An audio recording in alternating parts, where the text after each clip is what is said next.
Belajar bersama. Damai Karya 7. Assalamualaikum warahmatullahi wabarakatuh. Apa kabar kalian semua hari ini? Semoga kabar kalian hari ini sehat selalu, baik terus ya, dan masih semangat gitu ya untuk menjalani puasa di bulan Ramadan ini. Dan juga semoga dilancarkan segala urusannya, dimudahkan segala aktivitasnya. Semoga tidak ada terkendala apapun gitu ya. Dan juga semoga kalian semangat terus ya menjalani puasa ini. Jangan sampai lemas gitu ya. Dan biar kalian tidak lemas, ketika sahur gitu ya, kalian makan yang bergizi gitu, makan yang banyak biar kuat dalam menjalani puasa Ramadan ini. Nah, hari ini kita akan belajar pelajaran pendidikan Pancasila, yaitu hari ini materinya contoh aturan yang berlaku di lingkungan rumah, kemudian di lingkungan sekolah dan lingkungan masyarakat. Nah, jadi minggu-minggu lalu kita sudah belajar tentang norma-norma, kita juga sudah belajar tentang aturan tertulis dan aturan tidak tertulis. Jadi mari kita sedikit mengulas ya, sedikit mengulang pembelajaran minggu-minggu lalu gitu ya, biar kalian ingat kembali gitu. Jadi norma itu adalah pedoman hidup masyarakat gitu ya. Jadi dalam lingkungan kita, di lingkungan rumah, di lingkungan sekolah maupun di lingkungan masyarakat, pastinya diberlakukan norma gitu ya. Dan norma itu kalau di masyarakat ada norma agama, kemudian ada norma kesusilaan, norma kesopanan, dan norma hukum. Nah, kemudian juga ada aturan ya. Dan aturan ini ada aturan yang tertulis dan aturan tidak tertulis. Yang mana aturan tertulis dan aturan tidak tertulis ini kalau kalian melanggarnya akan mendapatkan sanksi atau hukuman gitu ya, yang berbeda, tapi karena berbeda juga ya aturan tertulis dan tidak tertulis ini, jadi sanksinya juga berbeda. Nah, hari ini kan kita mau belajar contoh aturan yang berlaku di lingkungan rumah, di lingkungan sekolah, dan lingkungan masyarakat. Nah, kalian kan sudah mengetahui ya arti dari aturan, kalian juga sudah mengetahui untuk apa sih aturan itu dibuat.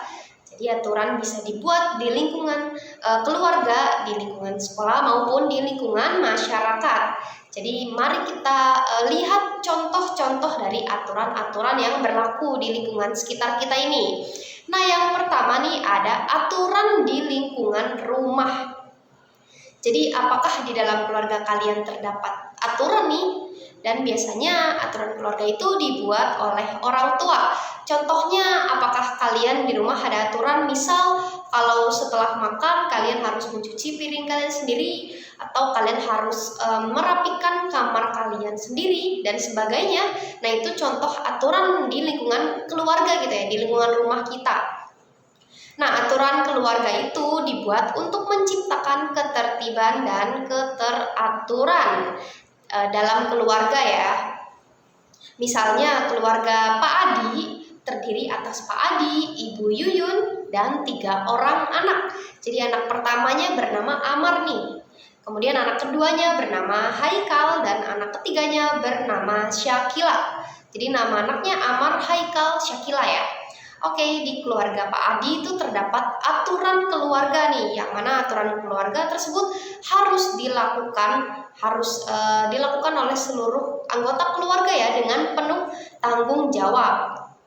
Nah, ada beberapa aturan keluarga Pak Adi nih. Yang pertama, setelah bangun tidur, tempat tidur harus dirapikan secara mandiri. Nah, ini pasti di rumah kalian, di keluarga kalian juga ada aturan ini ya. Jadi kalau kalian bangun tidur, kalian harus merapikan tempat tidur kalian. Jadi merapikan bantal, guling, kemudian selimut dirapikan ya, dilipat gitu. Kemudian kalau kamar kalian lantainya kotor juga bisa kalian sapu gitu ya, agar rapi dan juga bersih gitu ya. Takutnya kalau tidak dibersihkan, tidak disapu, atau bahkan tidak dipel, nanti akan ada seperti kecoa gitu ya, debu-debu gitu. Kan kalau di bawah kolong tempat tidur itu pasti ada debu-debu gitu ya kalau kalian gak rajin membersihkannya. Jadi ini aturan yang berlaku ya di setiap keluarga tuh pastinya. Setelah bangun tidur, tempat tidur harus dirapikan secara mandiri. Kemudian yang kedua, melaksanakan ibadah bersama-sama. Jadi kalian bisa beribadah bersama keluarga nih. Dan ini salah satu masuk ke norma juga ya, yaitu norma agama. Karena kalian telah memeluk atau menganut suatu keyakinan atau agama, kalian harus melaksanakan ibadah tersebut. Dan ini kalau di keluarga Pak Adi nih, melaksanakan ibadahnya tuh bersama-sama. Tapi kalau di keluarga kalian tergantung ya, bisa bersama-sama atau secara mandiri. Yang penting tetap melakukan ibadah tersebut gitu ya. Kemudian aturan di keluarga Pak Adi yang ketiga adalah membantu ibu mengerjakan pekerjaan rumah dengan penuh tanggung jawab. Jadi membantu ibu itu kita sebagai anak gitu ya, merupakan kewajiban kita untuk membantu ibu. Dan misalnya kita bisa bantu dengan hal-hal kecil, misalnya setelah makan piring kita bisa langsung dicuci gitu ya. Jadi piring cucian itu tidak menumpuk. Atau kalian juga bisa bantu ibu masak gitu ya. Jadi misal kalau ibu kalian masak, kalian bisa bantu seperti memotong-motong bawang, cabai gitu ya. Jadi kalian bisa bantu buat bumbu gitu ya. Dan ini kan pekerjaan ibu di rumah itu biar tidak menumpuk gitu ya. Kan ibu itu kasihan di rumah ya, pekerjaannya sudah banyak, harus mengurus kalian gitu ya. Jadi kalian bisa membantu sedikit meringankan pekerjaan ibu. Kasihan kan kalau ibu kalian dari pagi sampai malam mencuci baju, mengepel, menyapu, memasak, terus juga menggosok baju dan sebagainya gitu. Jadi kalian bisa sedikit meringankan pekerjaan ibu biar tidak capek ibu kalian. Kemudian aturan yang keempat di rumah Pak Adi adalah berdoa sebelum makan. Nah ini masuk juga ke norma agama bisa ya. Berdoa sebelum makan agar nanti makanan kita bisa membuat tubuh kita sehat gitu ya. Dan juga ini salah satu doa kepada Tuhan karena Tuhan telah memberikan rezeki kepada kita berupa makanan ini agar kita kenyang. Jadi kita harus bersyukur atas rezeki yang diberikan Tuhan, makanya kita harus berdoa ya sebelum makan. Nah kemudian aturan yang kelima adalah mengucapkan salam ketika mau pergi dan pulang ke rumah. Nah ini salah satu norma kesopanan ya. Jadi kalau kita mau pergi berangkat sekolah gitu atau pergi main ke rumah teman dan sebagainya ya, intinya kalau kalian mau pergi keluar rumah dan kalian kembali lagi ke rumah, kalian harus mengucapkan salam, dan salam ini sesuai dengan kepercayaan dan agama yang kalian anut. Ini untuk menunjukkan rasa sopan santun gitu ya, karena di rumah kan ada orang ya, jadi kita harus memberikan salam nih, baik itu kalau kita mau pergi maupun kita dari tempat lain dan kembali pulang ke rumah. Nah, untuk aturan yang keenam ini ketika pergi harus berpamitan. Jadi di rumah kalian kan ada orang tua ya. Jadi kalian harus menghormati orang tua kalian. Jadi kalau mau pergi sekolah, mau pergi kemanapun, kalian harus pamit, harus salim sama orang tua kalian. Kalian harus sopan ya, karena ini salah satu bentuk norma juga ya, norma kesopanan. Kemudian ada aturan nomor 7 di rumah Pak Adi nih, yaitu jam belajar pukul 19 atau jam 7 malam sampai pukul 21 atau jam 9 malam. Jadi kalau di keluarganya Pak Adi itu belajar 2 jam ya, jam 7 sampai jam 9 malam. Dan ini biar kalian fokus gitu ya. Jadi kalian kalau belajar di sekolah doang kan terkadang tuh lupa materi gitu ya. Jadi kalian perlu mengulas materi tersebut di rumah. Dan yang terakhir di aturan keluarga Pak Adi itu ada selama jam belajar tidak boleh menyalakan televisi termasuk orang tua. Nah ini kalau belajar tapi televisi masih menyala gitu ya, terkadang kita malah tidak fokus gitu ya, dan alhasil malah nonton TV gitu ya. Jadi kalau di keluarganya Pak Adi itu selama jam pelajaran tidak boleh dinyalakan televisi agar fokus belajar. Nah itu ya aturan-aturan yang berlaku di rumahnya Pak Adi. Kira-kira aturan di rumah Pak Adi ini sama nggak sama aturan di keluarga kalian? Nah, aturan keluarga itu tidak harus dibuat sendiri oleh orang tua nih. Sebaiknya aturan keluarga itu dibuat bersama-sama dengan anggota keluarga lainnya. Jadi dengan demikian, semua anggota keluarga memiliki rasa tanggung jawab untuk melaksanakan aturan keluarga tersebut karena kan dibuatnya berdasarkan keputusan bersama ya. Jadi kalau sudah ada aturannya, kalian harus melaksanakan aturan tersebut dengan rasa tanggung jawab. Nah, itu tadi contoh-contoh aturan di lingkungan rumah ya atau keluarga. Nah, kemudian ada aturan di lingkungan sekolah. Jadi setiap sekolah pasti memiliki tata tertib sekolah dan biasanya tata tertib sekolah itu dibuat oleh pihak sekolah. Jadi tata tertib sekolah itu berlaku bagi seluruh warga sekolah. Nah, ini ada contoh tata tertib sekolah ya. Yang pertama, siswa harus hadir di sekolah paling lambat 10 menit sebelum bel dibunyikan. Nah, kenapa sih harus datang 10 menit sebelum bel? Itu biar kalian tidak capek gitu ya. Kalau kalian baru datang jam 6:30 misalnya, itu kan pasti masih capek. Dan kalau langsung belajar pasti tidak fokus. Jadi datang paling lambat 10 menit sebelum bel dibunyikan itu biar kalian mempersiapkan diri ya, yaitu tidak terburu-buru gitu. Kemudian sekolah dimulai pada pukul 6:30, jadi tidak boleh terlambat pastinya. Kemudian siswa harus memakai seragam yang telah ditentukan. Jadi kalau misal hari Rabu biasanya pakai pramuka, kalian jangan pakai pramuka di hari Senin gitu ya. Kemudian setiap hari Senin, siswa wajib mengikuti upacara bendera. Nah, ini harus kalian ikuti ya, upacara bendera ini.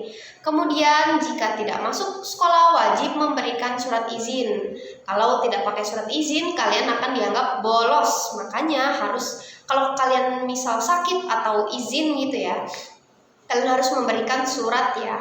Kemudian rambut siswa laki-laki tidak boleh panjang. Kalian harus rapi gitu ya rambutnya ya, tidak boleh panjang. Nah, siswa dilarang memakai perhiasan dan membawa barang berharga. Ini ditakutkan kalau misal kalian bawa barang-barang berharga seperti emas gitu ya, ditakutkan akan hilang. Makanya kalau bisa jangan bawa perhiasan ke sekolah atau barang berharga. Nah, setiap siswa diwajibkan untuk mengikuti senam pagi yang diadakan setiap hari Selasa. Nah, ini ada contoh aturan sekolah ya. Nah, tata tertib sekolah itu adalah contoh aturan tertulis di lingkungan sekolah. Nah, di lingkungan sekolah juga terdapat aturan tidak tertulis nih. Contohnya, mengucapkan salam ketika bertemu dengan guru, menolong teman, kemudian menjenguk teman yang sedang sakit, dan bersikap sopan kepada semua warga sekolah.